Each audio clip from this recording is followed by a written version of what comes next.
Magandang umaga po sa ating mga kababayan, lalong-lalo na sa ating mga kapwa magsasaka at mga magbabaka at mga minamahal nating overseas Filipino workers. Andito pa rin tayo sa Japan at sa kasalukuyan nandito po ako sa Fuji City sa Shizuoka Province dito sa Japan. At nasa likod natin, background po natin ngayon ay yung mismong Mount Fuji. Ayan, itong Mount Fuji. Maswerte tayo at lumabas itong Mount Fuji ngayong umaga. Ang oras dito ngayon ay mag-aalas 10 na mag-aalas 9 na ng umaga dito sa Japan.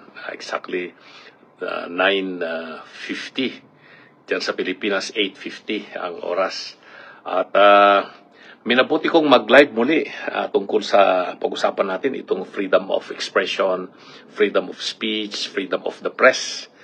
Kasi malaking issue na naman itong mga lumalabas na mga bali-balita. Habang nandito kasi ako sa Japan ay nagkita kami ni Dr. Lorraine Badoy. Kilala niyo naman si Dr. Lorraine, di ba? Very active yan. Na naging undersecretary noong panahon ni Tatay Digong at siya ay isa sa mga very outspoken critic ng administration. Lalong-lalo na pag ang pinag-uusapan natin ay tungkol sa internal security ng bansa ng Pilipinas, ng ating bansa, dahil nga po sa threat pa rin o yung pananakot pa rin sa atin ng CPP, NPA, NDF. Siya yung isa sa mga pangunahing nagsusulong ng NTF-ELCAC, yung National Task Force to End Local Communist Armed Conflict. At dahil dyan, pinag-iinitan siyang masyado ng grupo ng mga terorista dyan sa Pilipinas. At syempre, bilang isang kritiko ng administration at very active reporter siya ng SMNI, siya ay nahaharap sa mga kasong, sabi niya sa akin, ay sedition. At nung nakaraang taon nga, siya ay pinakulong dyan sa Kongreso ng Pilipinas nung siya ay pinatawag sa isang committee hearing dyan sa Kongreso ng Pilipinas. Alam naman na po natin yung naging istorya niyan kung paano itong mga kritiko ng administrasyon o ng gobyerno sa media ay pinapatawag at sino naman ang hindi matatakot dyan, lalong-lalo na pag hindi abogado. Mabuti na lang si Attorney Trexie Angeles at siya ay dating press secretary ng unang mga buwan ng administrasyong nakaupo. Ay pati siya ay ilang beses pinatawag dyan. Siyempre, naiintindihan niya yung kanyang karapatan at handang makipaglaban. At pero sa mga hindi abogado, ay medyo talagang matatakot sila. May-intimidate, kumbaga, o mahaharas. Kaya yung mga ginagawa po ng gobyerno, natulad nga po ng kanilang ginawa dyan sa naganap na mga hearing ng TRICOM, ng QUADCOM, ng kung ano-anong mga hearing po dyan ginawa sa Kongreso at pati na rin sa Senado, lalo na pag ang pinapatawag ay mga media practitioners, maging sila ay reporters o sila ay mga columnists sa mga dyaryo o sila ay mga vloggers, ay siyempre sila ay ma-intimidate, lalong-lalo na pag piling-pili lang yung pinapatawag. At itong lumabas ng balita na recently, isang reporter ng Net25, si Ma'am Eden Santos, ay pinagbawalan ng punta sa Malacanang. Yun ang lumabas sa balita. Dahil hindi yata nagugustuhan ng kasalukuyang administrasyon humahawak ng kanilang communications office dyan, yung mga pagtatanong na binabanggit ni Ma'am Eden. Kaya ang lumabas ay sa balita, nakarating po sa atin yung informasyon na siya ay binawalan na maging reporter ng dyan sa Malacanang Beat. Blacklisted, kumbaga, ang tawag dyan. At bakit naman sa ganon? Sabi ko nga sa aking pagtuturo sa constitutional law, isa sa pinaka-importante na pundasyon ng demokrasya. Sabi nga, it is the bedrock of democracy. Yung freedom of expression, freedom of the press, freedom of speech, and freedom for a peaceful assembly. At yan ay nakalagay mismo sa ating saligang batas. Yan ay talagang isinaad dyan sa ating constitution nag-umpisa po yung ganyang klaseng observance o pag-recognize ng freedom of expression nung French Revolution. Sabi nga, yung mga nauna dyan na kipaglaban for liberty, sabi nga ni Voltaire, yung French philosopher, sabi niya, I may not agree with what you are saying, but I will fight to the death your right to say it. Sabi niya, ibig sabihin po niyan sa atin ay, hindi man ako sumasangayon sa mga sinasabi mo. Pero dahil tayo ay nasa demokrasya, meron tayong karapatan, ay ipaglalaban ko kahit na hanggang kamatayan ang iyong karapatan na magsabi ng iyong saloobin at kaisipan. Siyempre, alam naman po natin, may mga limitasyon ang freedom of expression or freedom of speech. Hindi naman po absolute yan. Lahat po ng karapatan ay merong limitasyon yan. At kaya meron tayong mga cyber libel, may defamation, at iba pang mga batas na pwedeng maparusahan ang sinuman na umaabuso sa kanyang freedom of expression or freedom of speech. Kaya ganun nga po ang nangyayari dito sa ating bansa. Pero pag ginagamit na po ito na bilang isang armas para busalan o kaya patahimikin yung mga tumutulig sa pamahalaan. Ang sabi nga ng ating Korte Suprema sa mga maraming desisyon na pinalabas, yung mga nasa pamahalaan ay huwag silang balat sibuyas. They should not be onion skinned. Kasi nga pag pumasok ka sa pamahalaan, sumusweldo ka na ang pera ay galing sa mamamayan, sa mga buwis na kanilang binabayad. So hindi ka dapat na maging isang balat sibuyas. Kailangan, kung bagay, balat kalabaw, ibig sabihin nun. Or dapat ay tanggapin mo yung mga kritisismo at kung sa tingin mo ay sumobra na yung criticism at yan ay pumasok na sa libel or cyber libel, di magsampa ka ng kaso. Tulad nga ng nangyari na naman lately, merong isang pataas na opisyal ng pamahalaan, pero siya yung maingay na nagsasabi na champion daw siya sa freedom of expression, freedom of speech, freedom of the press, na meron pa siyang mga idea, panukala na i-decriminalize na lang yung libel. Huwag na lang itong bigyan ng kaparusahan ng imprisonment at tanggalin na yan sa ating penal laws. Pero lately, nung siya yung inaatake at krinikritise sa kanyang mga ginawa, nagsampa ng katakot-takot na kaso laban sa mga media practitioners, lalong-lalo na sa mga vloggers na tumutulig sa kanya, na krinikritise siya sa kanyang ginawa. Tayo bilang abogado, ako ay natatawa lang, nangingiti na lang pag nababasa ko yung mga ginagawang dahilan kung bakit sila nagsasampa ng kaso. So, ako ay talagang nung mapakinggan ko yung istorya sa akin ni Dr. Lorraine nung kami ay nagkita sa Tokyo 2 days ago, pinito niya sa akin ang dahilan kung bakit siya naririto sa Japan. At yun nga, ay una, siya ay kinulong sa Kongreso ng ilang araw at yun ay bago magpasko.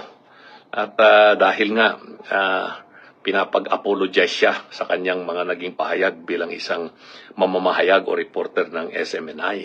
Hindi naman niya gagawin yun, prinsipyo yun. At saka tama naman yung kanyang pinaglalaban at karapatan niya yun bilang isang mamamayang Pilipino na kung may nakita siyang maling ginagawa ng pamahalaan, ay tutulig sa po niya ito.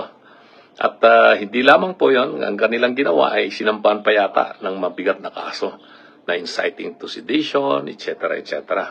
So may nagsasabi raw sa kanya, may impormasyon na dumarating sa kanya na may nakahandang warrant of arrest at siya ay ikukulong. Kaya nananatili muna raw siya dito sa Japan at yon, nagkita kami at papasalamat ako at binigyan niya ako ng pagkakataon na siya ay makatagpo at makausap dito sa Japan. At dumating nga sa akin yung balita na yung nangyari kay Ma'am Eden Santos, na blacklisted siya ngayon sa Malacanang at ayaw na siyang papuntahin doon para siya ay magtanong at pagpaliwanagin ang palasyo, kung sino man po yung tagapagpaliwanag na itinatalaga ng palasyo sa mga samut-saring mga issue na lumalabas.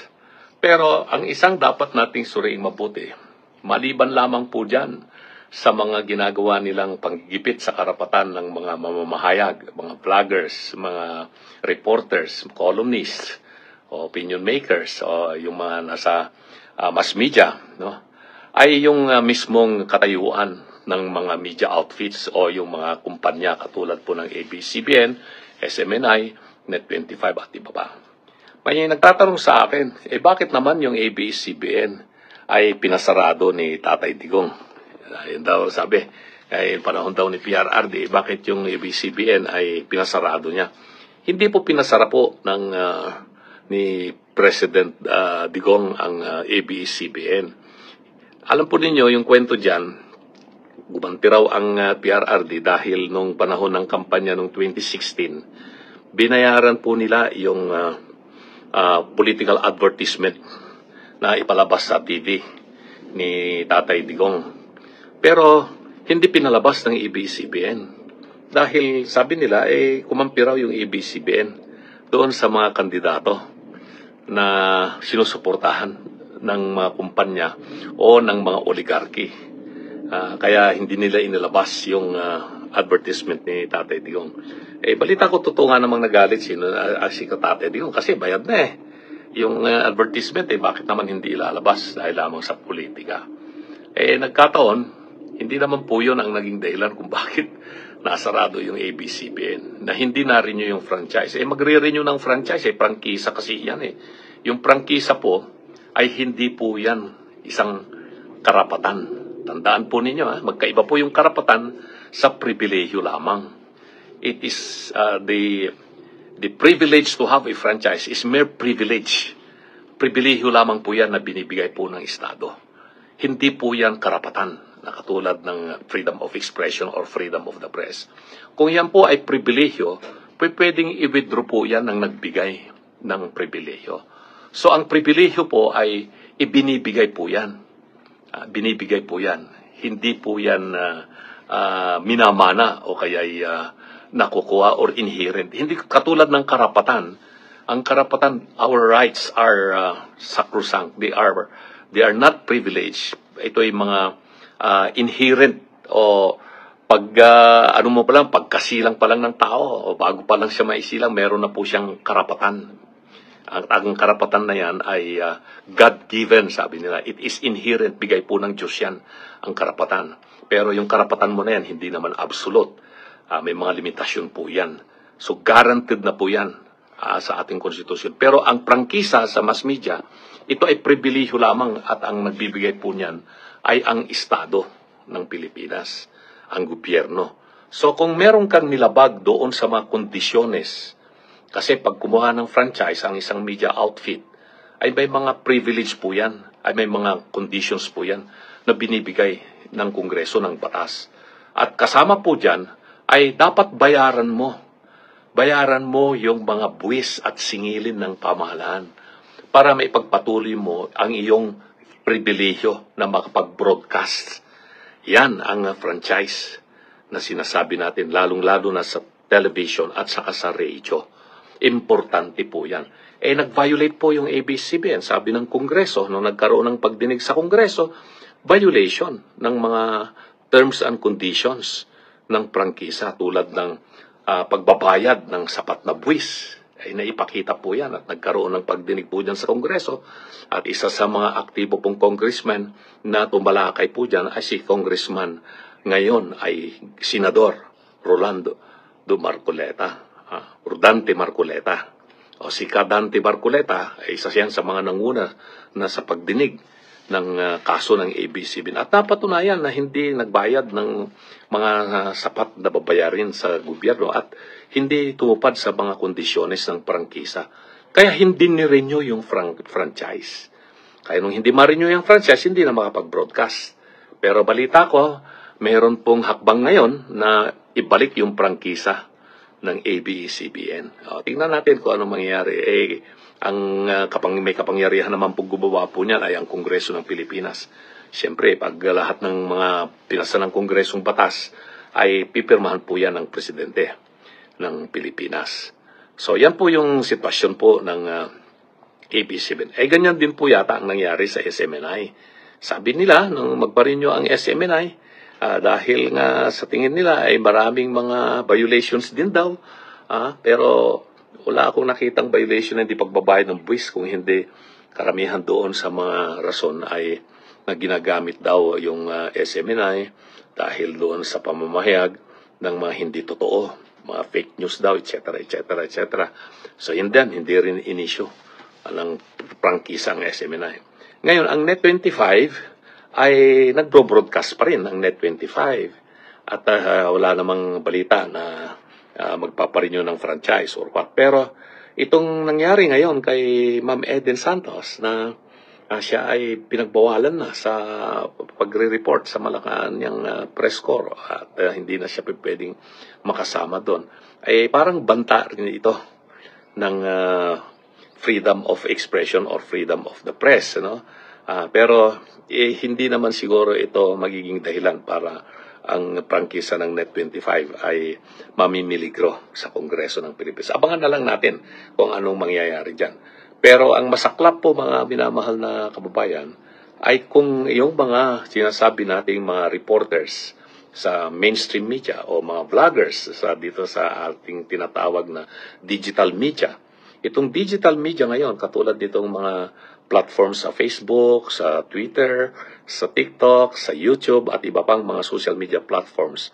Itong mga bagong teknolohiya na ito, disruptive technology kasi itong mga ito eh.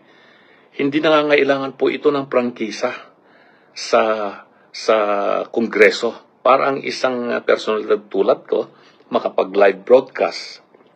Kasi ito'y mga bagong teknolohiya ito. Wala naman po tayo ritong hinihingi na frequency. Kasi kaya nagbibigyan ng prangkisa ang gobyerno.